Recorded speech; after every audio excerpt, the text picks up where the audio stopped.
Hello, everyone. Thank you for joining our webinar today on retail donation programs. My name is Kayla Martins, and I manage RELA's Retail Compliance Center. Before we get started and introduce our speakers for today, we have a couple housekeeping items. Next slide. Everyone is muted upon entry. This reduces background noise during the presentations. This webinar will be recorded and will be housed on RELA's RCC site for future views. If you do have any questions or comments, please use the Q&A box at the bottom of your Zoom window. Questions and comments posed will go directly to moderators and speakers. We will filter through those questions and answer those after the conclusion of our speakers' presentations today. Next slide. I also wanted to quickly remind everyone about the importance of antitrust compliance. Our goal is to avoid even the appearance of impropriety. So if it comes up, particularly in the Q&A portion today, please avoid any discussion of prices, pricing policies, terms or conditions of doing business, or of course, any sort of market allocation. Also to be avoided is any discussion that might be perceived as suggesting that anyone should cease doing business with a particular supplier or customer, or any other discussion that might be viewed as coercive or exclusionary towards another company. If anyone feels uncomfortable about any subject of discussion or has any questions, please use the Q&A box and we will stop the conversation until we can provide legal guidance. Thank you.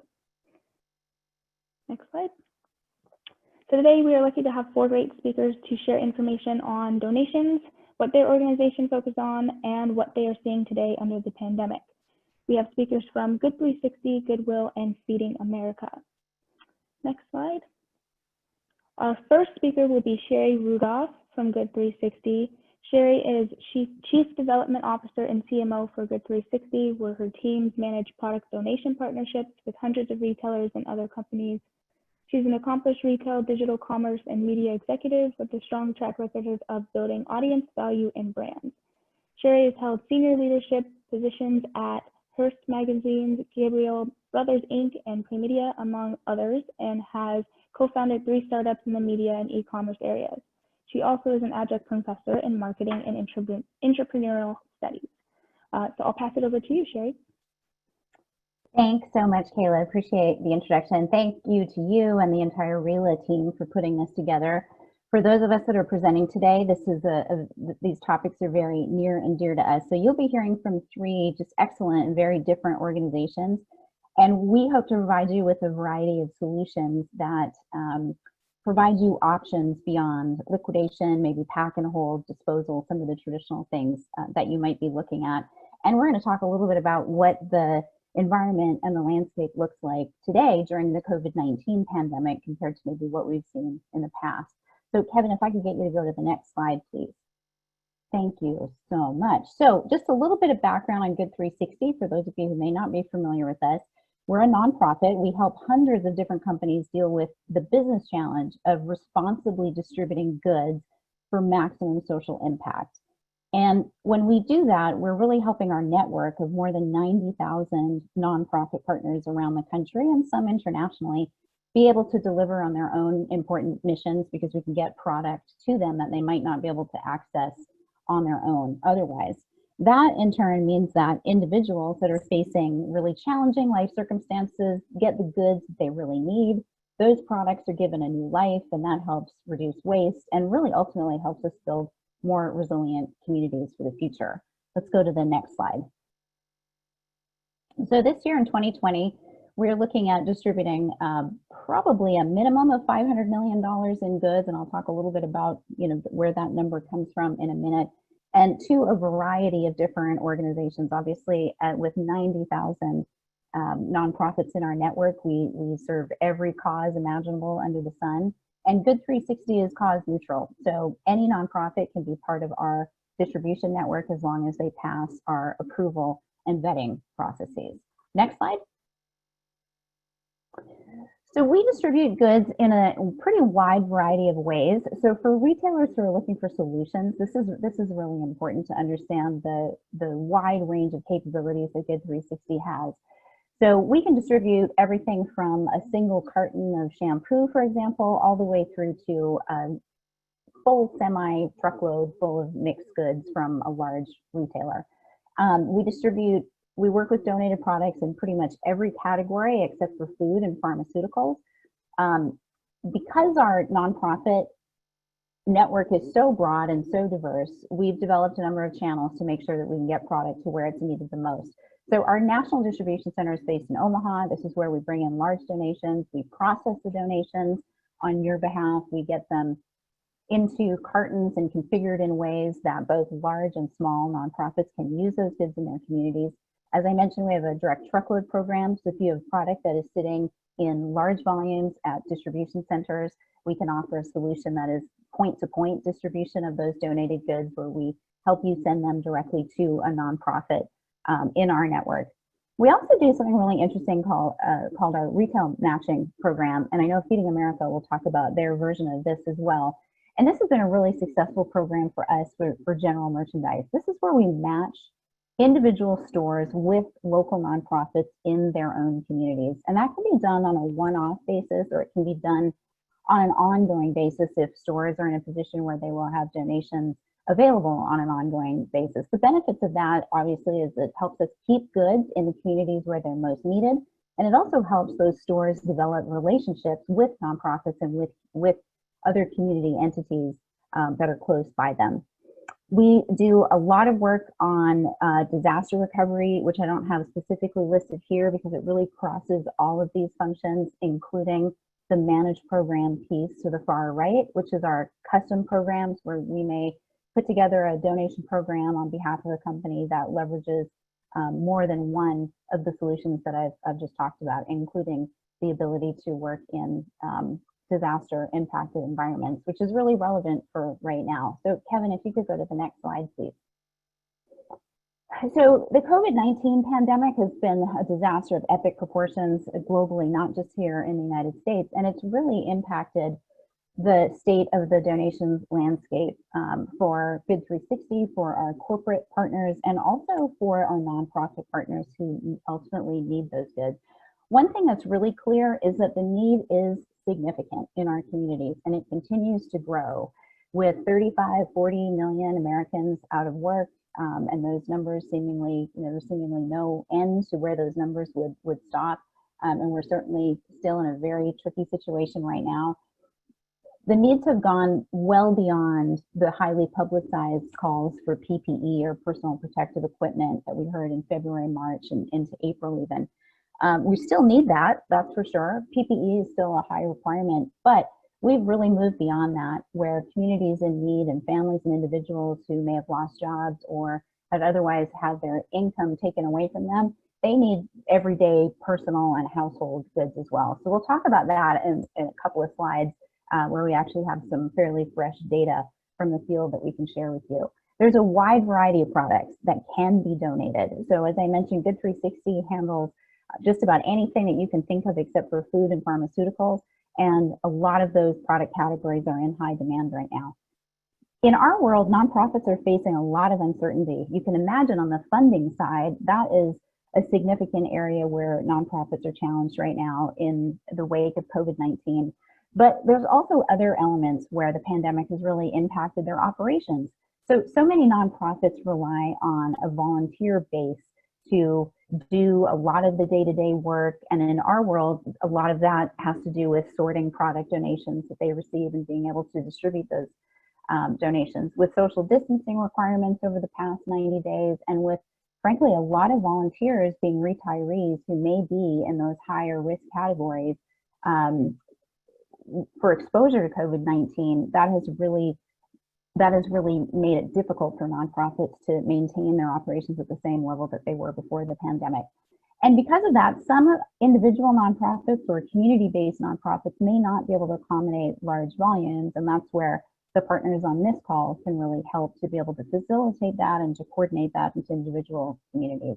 And then nonprofits are focusing on their highest needs right now, and so they're maybe less likely or less able to take on risks that they might have been able to do otherwise. And just for awareness and to sort of size the scope and the opportunity here and what the need really is in our communities, since the beginning of the pandemic, Bid 360 has distributed over $100 million in goods to communities in need, specifically in response to COVID recovery requests. So let's have a look at the next slide. So the next few slides, I wanted to highlight some research that we just recently undertook with a company called Morning Consult. This is a custom market research and data intelligence firm that's focused on delivering insights on what people think and doing that in real time. So we partnered with them in May to look at product needs during the pandemic, and then also people's view of corporate social responsibility activity during this time. So this survey was fielded in May to 2,200 US adults. And the chart that you see on this page is not exhaustive by any means, but I did highlight a number of product categories where we see requests from, again, this is individuals, not nonprofits, but individuals in the US who are saying that they require these items. So significant demand for paper goods and cleaning products and hygiene and personal care items. Those are at the top of the list. And what's interesting on that front is that those were consistent across all household income levels. So no differences there, where we did see some differences on some of the other categories. Technology devices, well over half of individuals are looking for technology devices. And when you think about the uncertainty of what the school year could look like, the rest of this school year, but also what it's going to look like in the fall, and for families who may have 2 or 3 or 4 children attending school, but maybe only have 1 computer at home, those numbers start to make sense. And then some of the other basic personal and home goods, clothing, shoes, the home goods number here represents a lot of different subcategories, including furniture and kitchen items, linens, bedding, that kind of thing. And then baby care obviously is always significant, even when we're not in the middle of a pandemic. Okay, let's go to the next slide.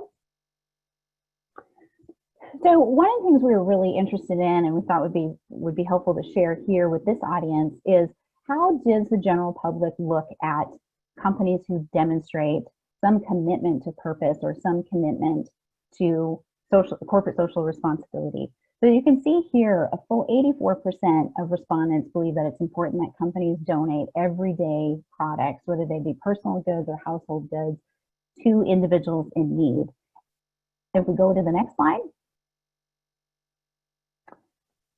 We also asked what was important to people in terms of what kinds of companies they would patronize, or where they would buy products, or where they would source services from.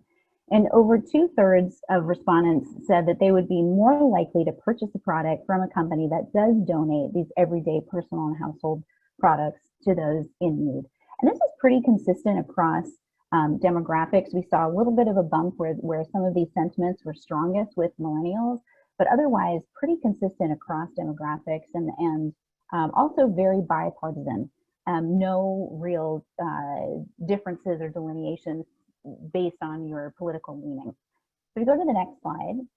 I think this is the last survey slide. So similar to the previous slide, 68%, so just again over 2/3 of people say that they're more likely to purchase products from a company that's donating to individuals in need during the pandemic. So the slide before was more of a general statement, and this really focused in companies taking action to donate to help people during this time of need that we're experiencing with COVID-19.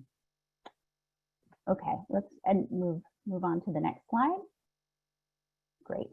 So now that I have an understanding of sort of what we're looking at around the donation landscape, how it's changed with COVID-19, the types of needs that we're seeing pop up, there's a lot of really good reasons to donate, whether it's through Good 360 or somebody else. But with Good 360, what I can talk about is, what we provide in terms of benefits and the strength of the operating model that we've built over decades.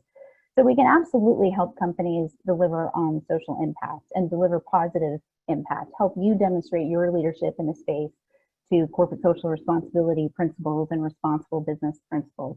Again, we have a network of over 90,000 nonprofits, but those nonprofits are vetted and approved. So we have a very stringent compliance process and set of requirements here at Good 360, which means that we're really able to mitigate the risk. One of the things we hear over and over again from our donation partners is that a key concern is that they don't want to put their brand at risk. They don't want to donate goods and take the risk of having those items show up through online auction sites or flea markets, or even being returned to stores for returns.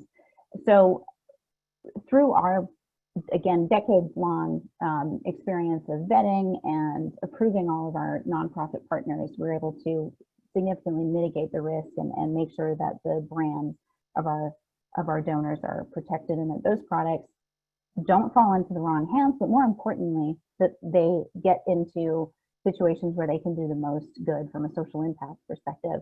We also really encourage our donors to look at what the potential financial benefits could be. Right, there's a cost and a benefit to any strategy of moving excess goods or leftover goods. And it's important to have a look at the tax benefits of what donating goods might do for that equation in your organization. And then finally, we can make it really easy for a company to donate goods. We handle all of the logistics, the coordination of the donations. We find the right nonprofits for those goods, and we handle everything from A to Z on behalf of those companies. All right, next slide. So as I mentioned, we work with hundreds of companies. This is a really quick overview and a small sample of some of the folks that we work with. Obviously, a lot of people in the retail space and a lot of people on the manufacturing side, and then also on the service side who may have other things to donate besides products, potentially cash, expertise, or services.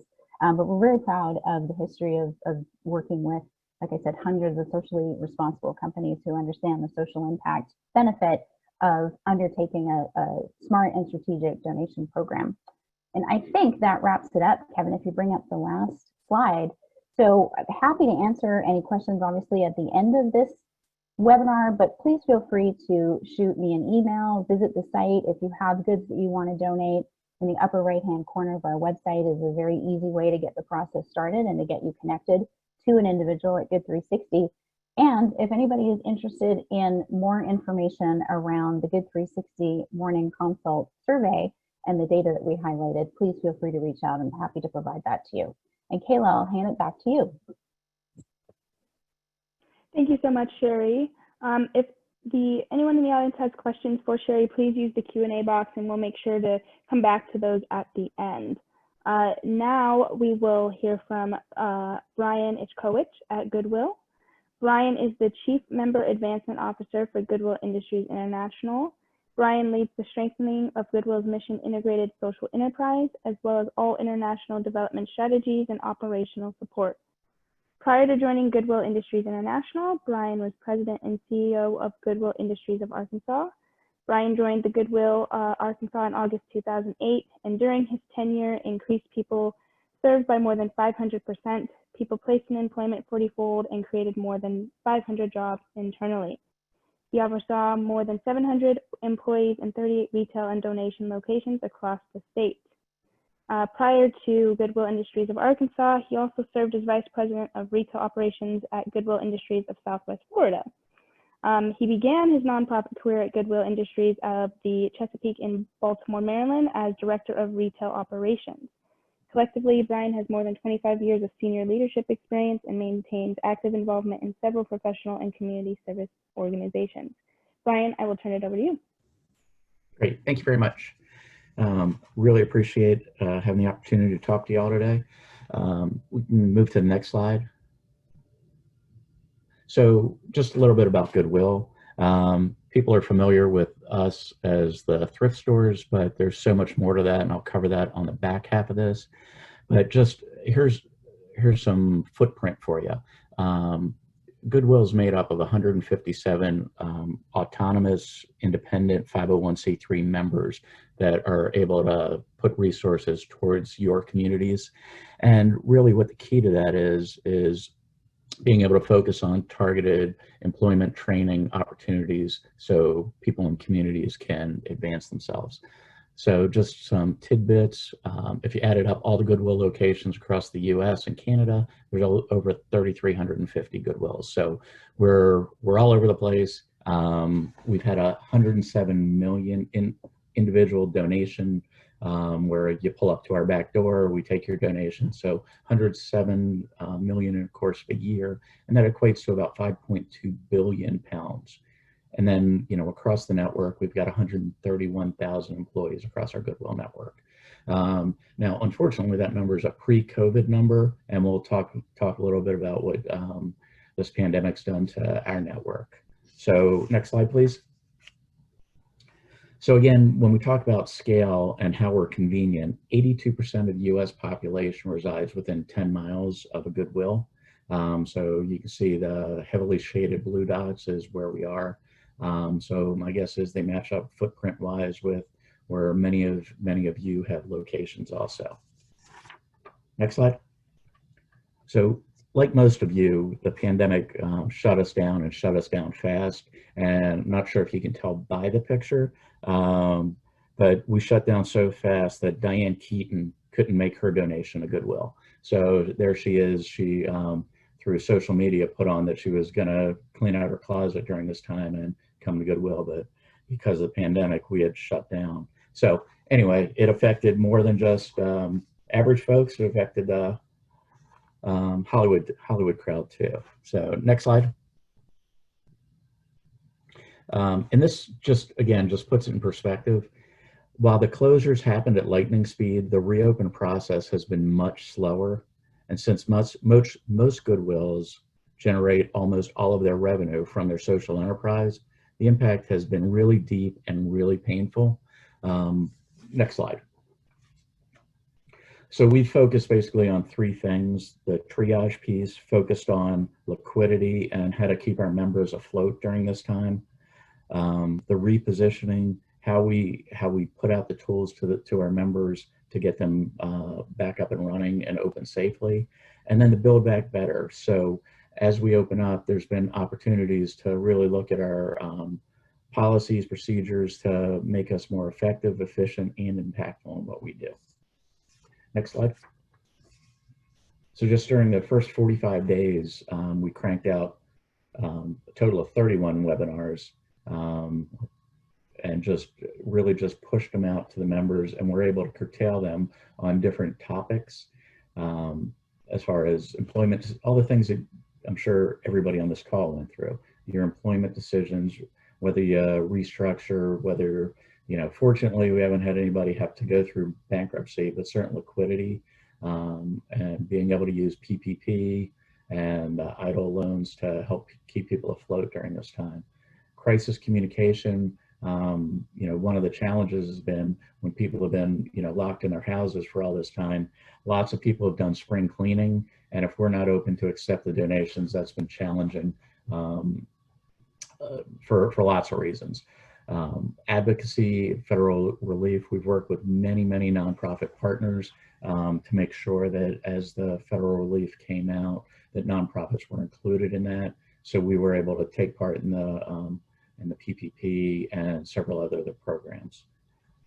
And then really beefing up our virtual services. So both through webinars and how we engage with the populations we serve using, you know, Zoom, Google Hangouts, and many other opportunities to engage with folks. Next slide. So as we considered reopening, you know, one of the things that I'm proudest of is the team pulling together and putting forth this Goodwill Restart Guide, which really looked at a four-pronged approach of a get ready to get ready phase. So what you should be thinking about, how you prepare your stores to open safely, how you accept donations in a COVID environment, 2 weeks priorhand. So, you know, are you installing, which most folks did, the plexiglass over the cash registers, the social distancing pieces, and then opening and beyond. So, you know, our members really found this to be useful, and actually this particular piece was so useful that other folks shared it with their local United Ways to help them as they considered how they help their members too. So it was inclusive of operations, communications, loss prevention, safety, HR, and legal requirements. Next slide, please. So all of these tools we built for our members, and it was accessible through our internet and intranet, which offered the best of our thinking. So no matter the size of the Goodwill, and we've got some in some fairly small communities, they were able to get leverage the best thinking that we had and the resources, no matter what size or location they were in. So we're really proud of how we were able to get that out to our network. Next slide.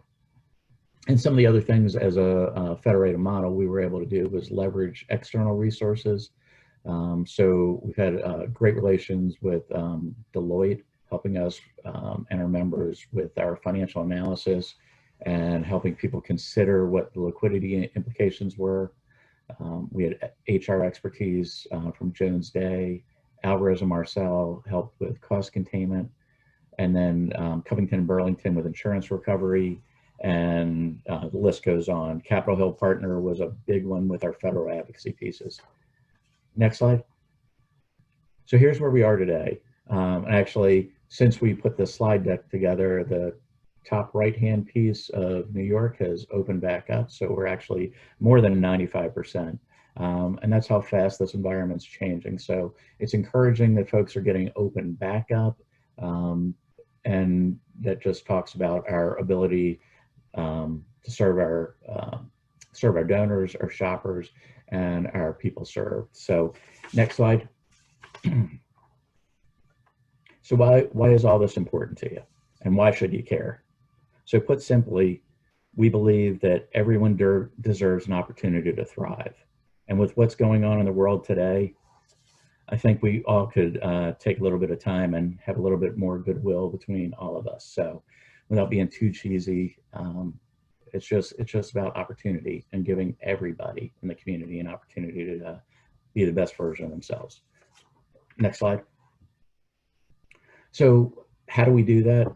We turn those donations into those opportunities, helping people reach their fullest potential through jobs, job training, and helping really get the credentials they need in order to move ahead with their family.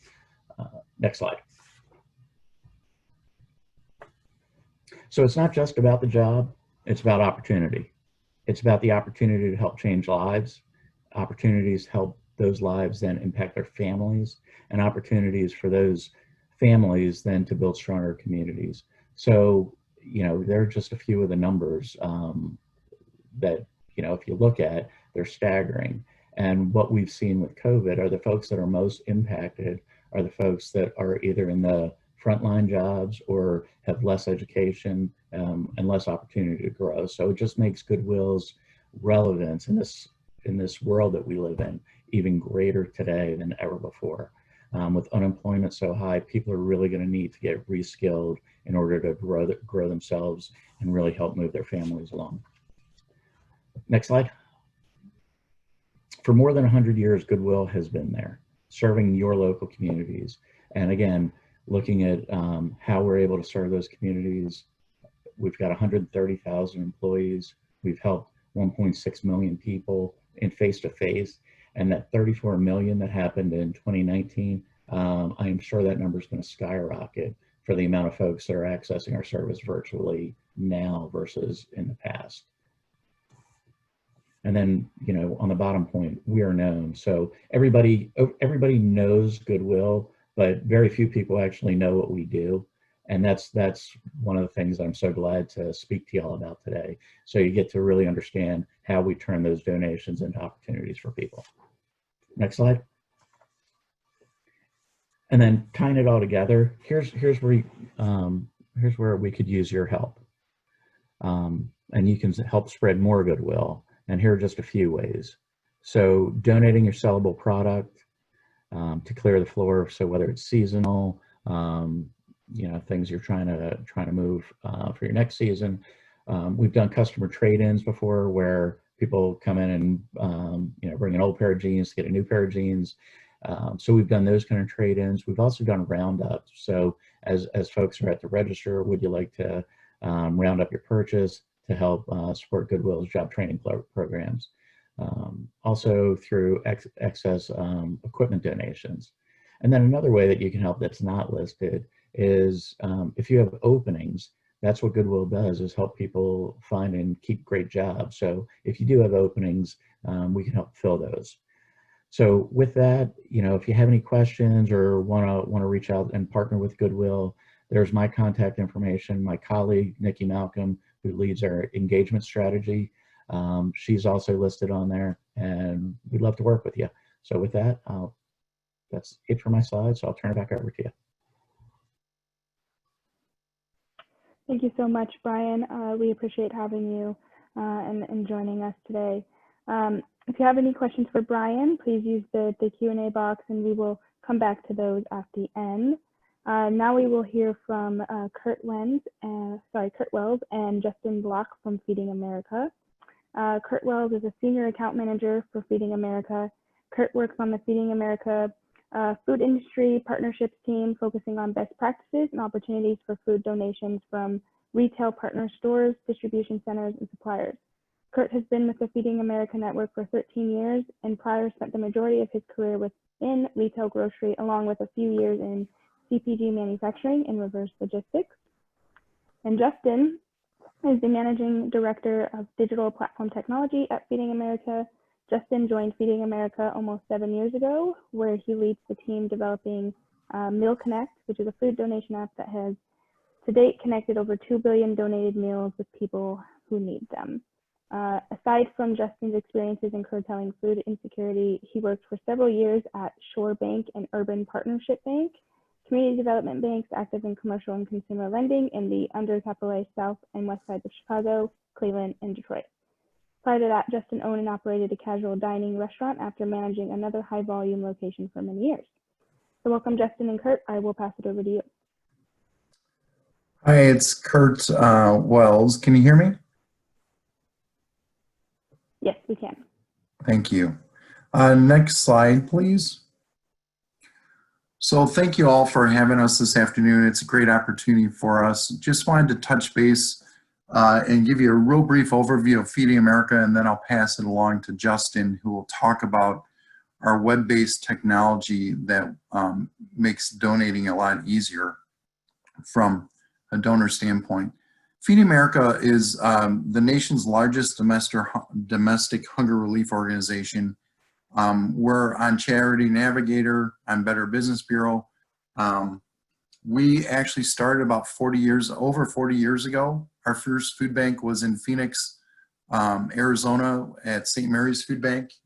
We used to be called, for many of you that may be familiar, we used to be called America's Second Harvest and changed our name about 7 years ago. Next slide, please. So our organization is a network organization of over 200 food banks nationwide that cover every county in the United States, including Hawaii, Alaska, and Puerto Rico.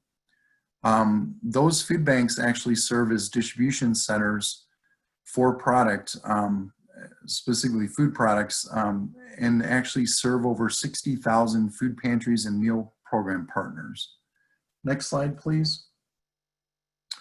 So like some of the others, the Feeding America process is similar in that we get product from different donor partners such as growers, processors, restaurants, manufacturers, distributors, retailers, wholesalers, and such.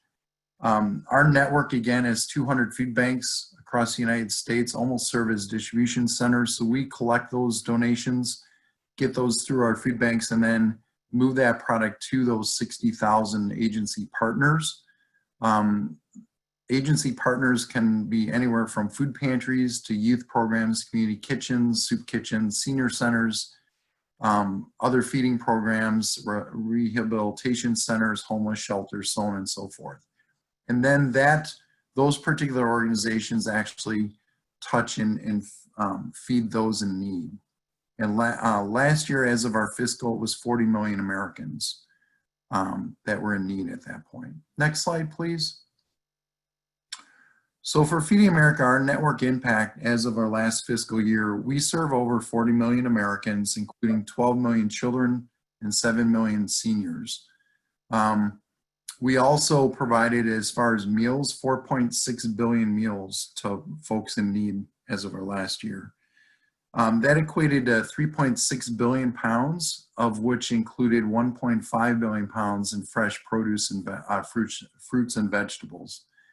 Our network also encompasses within those 60,000 agency partners, including our food banks, over 2 million volunteers on a yearly basis. And when you actually, as if you're a funder, funding donor, $1 will equate to 10 meals within our network. Next slide, please. So recently, as you can well imagine, you heard from both Good 360 and also Goodwill. COVID has really kind of upturned a lot of the charity organizations, and really what we're seeing in our network as far as hunger and food is a huge uptick in the amount of volume that's needed to serve folks. With COVID, we actually realized, and many of you may have seen some media clips around the lines at the food banks or seeing distribution sites where there's a 2-mile backup, you know, on the streets trying to get food, those type of things. We realized that obviously a lot of families are turning to food banks for help. What's interesting is we actually did a survey within our network back in early May, and at that time, we realized that we were seeing a 60% increase in people seeking assistance compared to last year, of which 38% of our neighbors that are being served now were receiving food assistance for the first time. And then 18% of our distributions ended without enough food, where we brought, you know, a bunch of product to a particular distribution site and ran out before we could even get through trying to serve all those in need. So it's COVID has really turned everything on end. In the first 10 weeks of our response, Feeding America actually distributed more than 1.3 billion pounds of food, the equivalent of 1.1 billion meals. And again, you know, looking at that, we're averaging about 37% higher than last year. Next slide, please. So throughout all this, prior to COVID and also within COVID, what is interesting is retail and wholesale donations at the retail level are our largest food stream. Last year, prior to COVID, the Feeding America network moved over 1.6 billion pounds out of retail stores to those in need. Retail store donations are actually our primary source within our network for highly perishable items such as milk, protein, and fresh produce. And they're very valuable because of the nutritional content for those items. What's critical is that, and obviously as Feeding America, we tried to marry those relationships together, not only with food bank pickups, but also with local agency partners in the community picking up directly at store level. What's interesting though is in order to make that work, we need to make sure that those relationships are enhanced and ongoing with good communication, making sure that the donations are sustainable and making sure that we're efficient in those pickups. And one thing that has really kind of helped us in the last few years is what Justin's going to talk about next, which is called Meal Connect. And that enables a donor to have reoccurring pickups, either scheduled or ad hoc donations, notified and give us visibility as a network to that through a web platform. So I'm going to turn it over to Justin.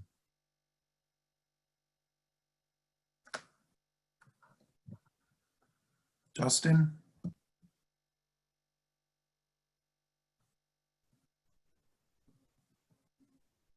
Next slide, please. Can you hear me? Yep. Great, thanks. Okay. Hey, everybody. Thanks, Kurt. I appreciate it. And thanks again for having us from Feeding America here today. So yeah, great. Talk about Meal Connect for a little while and then kind of toss it back, but next slide. So Meal Connect is Feeding America's technology platform, and it's the country's first nationally available food donation app. So here I have a couple of screenshots. This is if you went to mealconnect.org, that's what you would see. And if you went to the Apple App Store, the Android App Store, you could download our smartphone app and that's what you'd get. And we created it, as Kurt mentioned, a couple years ago, and really as a result of COVID-19, just last week, took it national because as Kurt alluded to, it kind of, COVID kind of presented us with a perfect storm or a kind of a triple whammy where, you know, the increased folks facing food insecurity was up dramatically.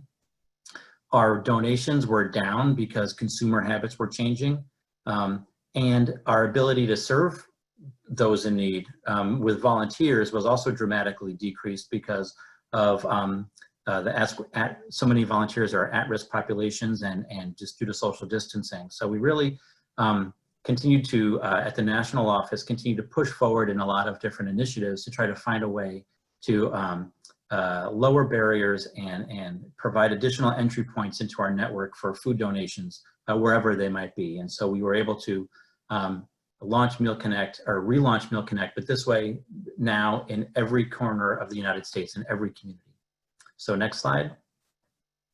Up until that point, it was really just geared for food banks and really a couple different ways that food banks can use it beyond that sort of open-ended platform for food donors to post product to alert our network, to alert their nearest Feeding America food bank about it.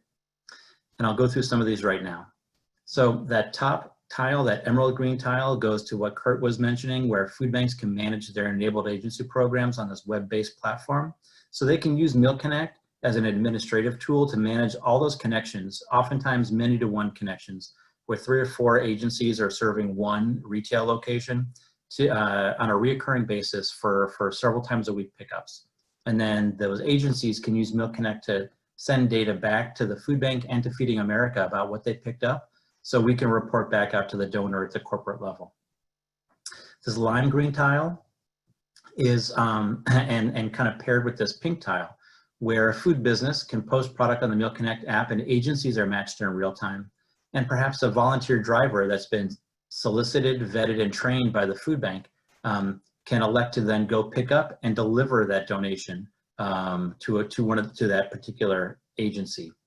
And then lastly, we created this a couple of years ago, where trucking companies can post a rejected delivery and be optimally routed to a nearby food bank, where, you know, let's say there's a truckload of product that's going to, well, I guess folks on this call understand, but if for your OS&D situations, if you're a shipper, you can turn around and post that onto Meal Connect Logistics, and it will start offering out along that trucker's route product to the nearest Feeding America food bank until one of them says yes, and then the trucker can drop that product and the shipper can receive a tax receipt for that donation. Next slide. So here's a little bit about our scale. Since 2014, Meal Connect has facilitated 5.3 million pickups, probably closer to 5.4 now. This slide's about a month old maybe. 2 billion pounds, we just passed that threshold a little while ago. I'm super pleased about that. 8,900 hunger relief organizations across the country are using Meal Connect in some way, shape, or form. And again, these are numbers prior to our national launch just last week. So we've got a really robust infrastructure to handle any types of donations, whether they're those reoccurring ones that get scheduled or just ad hoc. When you've got a donation, you go to mealconnect.org and post it. We've got organizations in your community, go pick those up. 31,500 donor locations are involved in Meal Connect in some way, either posting donations or getting donations picked up on a recurring basis. And it's a tremendous labor-saving device for our food banking network. Over 15,000 workdays saved, and those are days that instead of sitting behind the computer, our paid staff can be out in the field, engaging with you all, with your staffs, and trying to figure out the best way to create a food donation program so that any surplus wholesome meals you all have comes into our network and gets served as quickly as possible to people who really need it. Really lucky to be able to talk about some of our really leadership sponsors here. Google.org, General Mills, and Walmart Foundation have really given to support Meal Connect and given, honestly, reoccurred their gifts. That's a word. They've re-upped a couple of times, which I find to be a huge compliment in the way that we're pushing Meal Connect forward. And it allows us to provide Meal Connect 100% free of charge.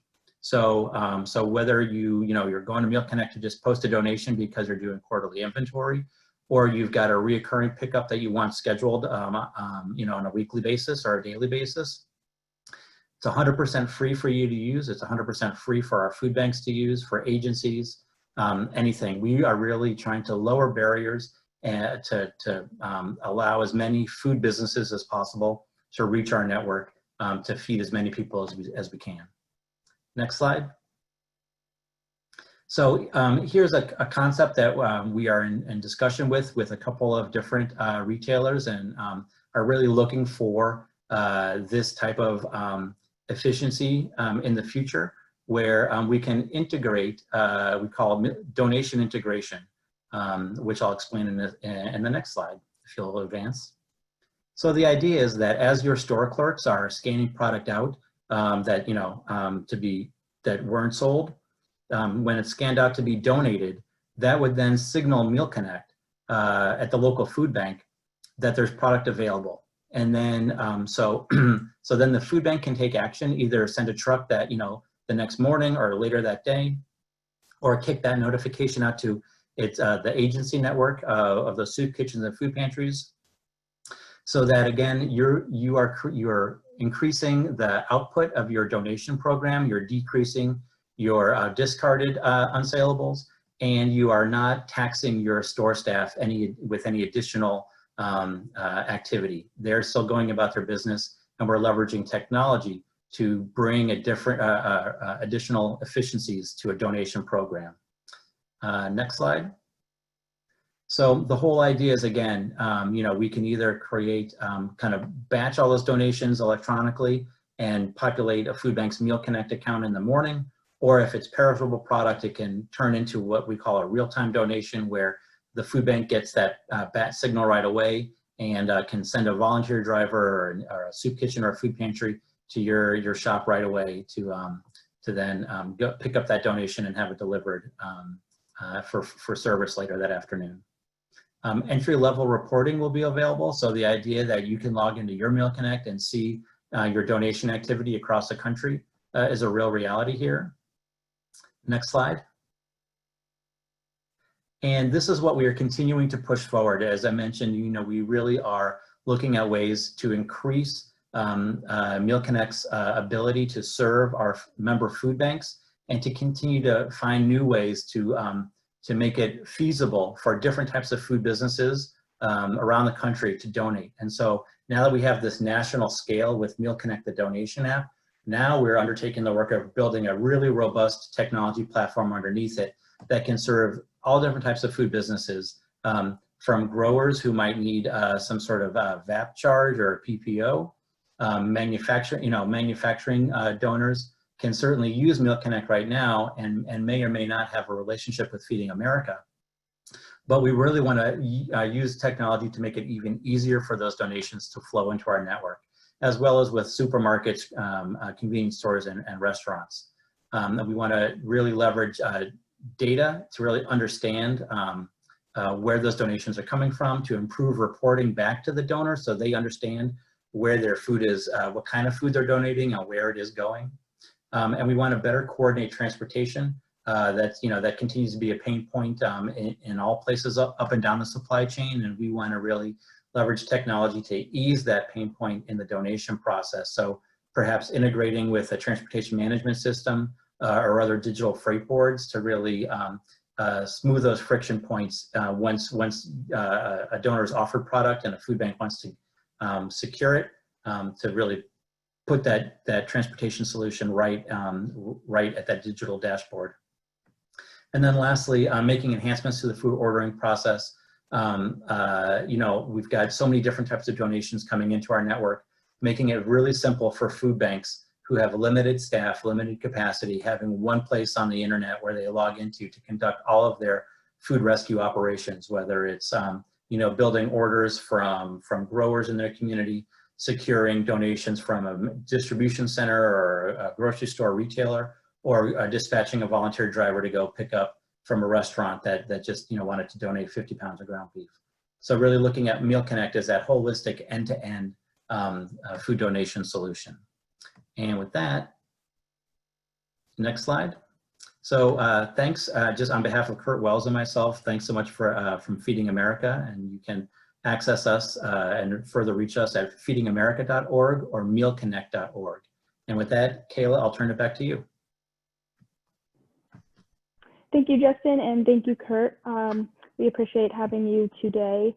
If you do have any questions for Justin and Kurt, please submit those to the Q&A box now. If you go to the next slide, and next slide.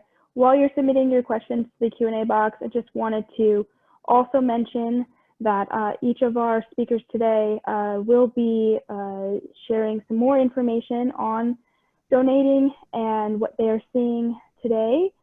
Good 360 has already posted theirs to our Retail Compliance Center site. So if you go to the RELA site, you can click on Retail Compliance Center. You can reach that information there. And then Goodwill, as well as Feeding America, will also have some really good insights that they're sharing here soon. So keep out for that. And next slide. So I want to open it up for questions here. And I do have one that I think pretty much all of you could answer here. One of the biggest concerns this person has is, how do they confirm that what they are donating is going to the right place?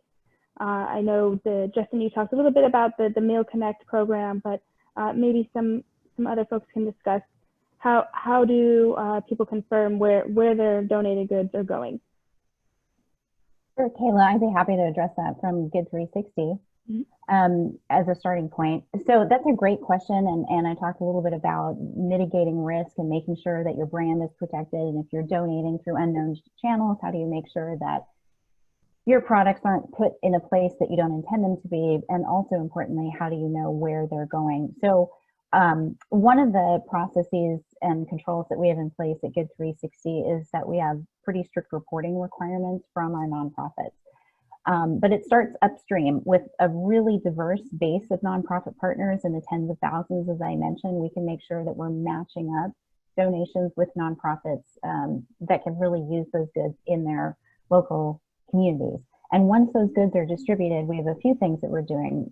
We make sure that we've got reporting back from those nonprofits, but we also follow up in order to get impact reporting from them, which could be in the form of data, the number of lives they've impacted, as well as more qualitative testimonial forms, impact stories, photos, sometimes videos, those kinds of things. So not only can we flow the data back to you on where the donations go, but we can also give you some really great qualitative insight into the impact that those donations have had.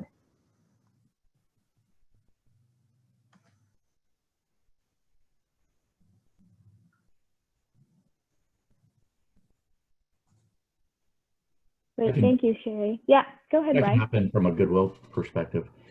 So we actually have a national partnership going on right now, and we are utilizing a call center through one of our Goodwill members. So the retailers call so they've got a one-stop phone number. So they call the 800 number. They're then connected to their local Goodwill, and we're able to track basically the completion of that donation. But for us, what's happening with those donations are they're going through the system, and the proceeds from those donations are creating jobs and job training opportunities for people in your community.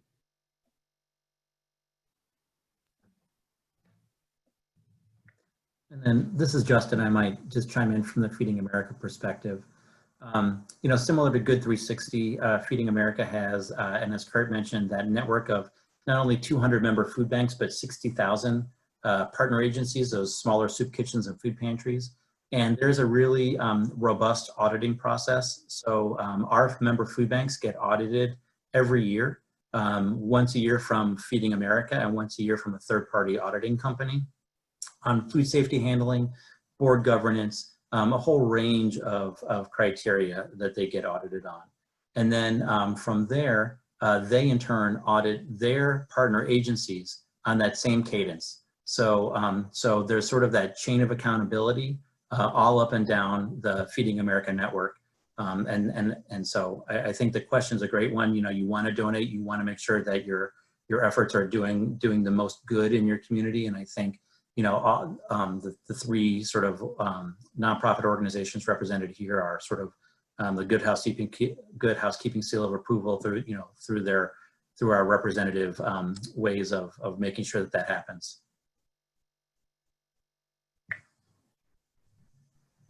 Great, thank you all. That was there's great responses there.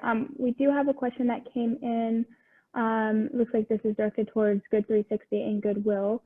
They're curious about the waste that the donations and the waste that you can't use. So what do you do with goods you unfortunately cannot use?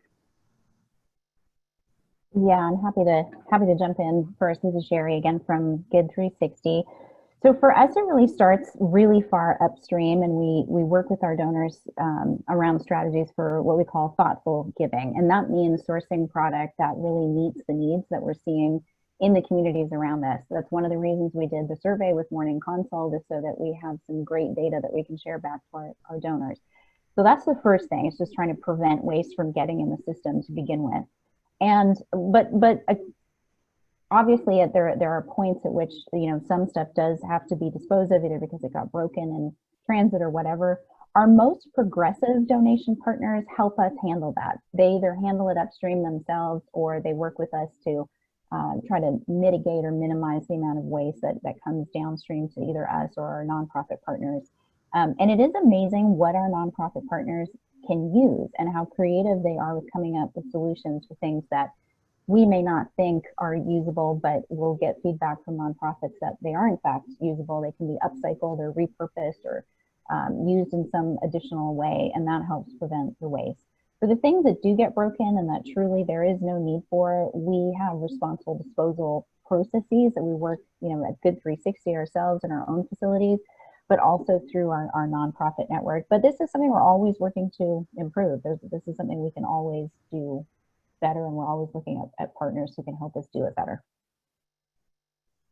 Great. From a Goodwill perspective, we're all about maximizing that value of that donation. So we try to make sure that we squeeze every penny out of that donation as possible. So of course, the first route is, getting it in the right channel to maximize that value. So is it something that goes on our e-com platform of shopgoodwill.com, or is it sold in the store? If it's something that goes through that process and doesn't sell through there, we then have an outlet where things are sold by the pound.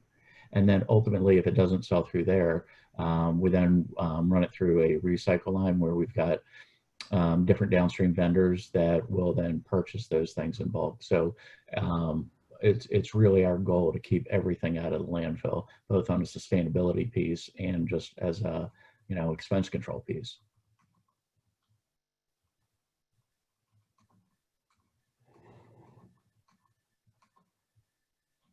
Great, thank you. I think we have time for one more question, and maybe we'll start with Justin or Kurt. With a lot of states reopening, are you seeing an increase in donations, and what are some challenges with that?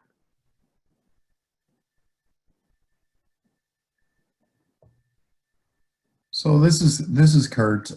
So yes, we with the COVID crisis, we are seeing a huge influx of donations of food. When COVID first hit, obviously the food service industry, because a lot of restaurants shut down, they were stuck with a lot of product. So we tried to work some of that through our network. And while all the product is valuable, we did struggle with some of those types of items just because with institutional size type products, they're very large. And when you're trying to distribute those through a small food pantry or something along those lines, or distribute to one or two folks in need instead of a family, maybe somebody can't take a larger size carton. So we have been able to move a lot through our network, and that's why we've seen such an increase, and the demand continues. We still continue to see a huge demand with the food distributions, and we do tend to run out of product.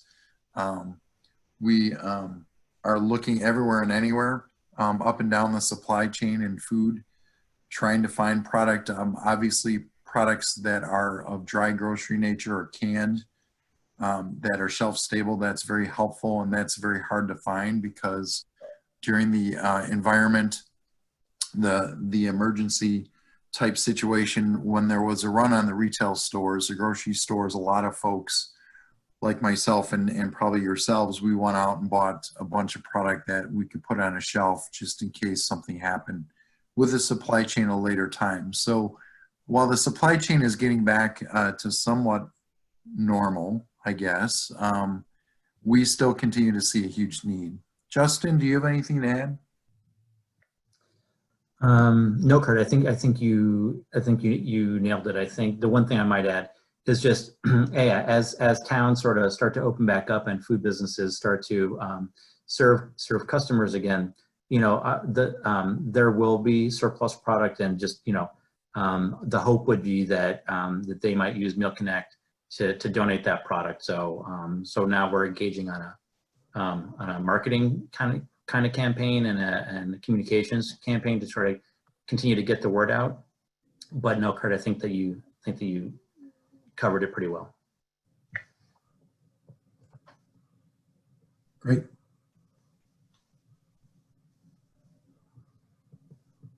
Thank you both. And since we are out of time, Sherry and Brian, if you do have a response to that, I am happy to follow up with those who are on the webinar today and get that out to them. But I did want to say thank you to you all, Sherry, Brian, Justin, and Kurt, for joining us today. For those listening in, we will have a recording and slides available later. So please look out for that. We will also send out a survey, so if you can fill it out, we would appreciate it. Thank you all, and have a good day.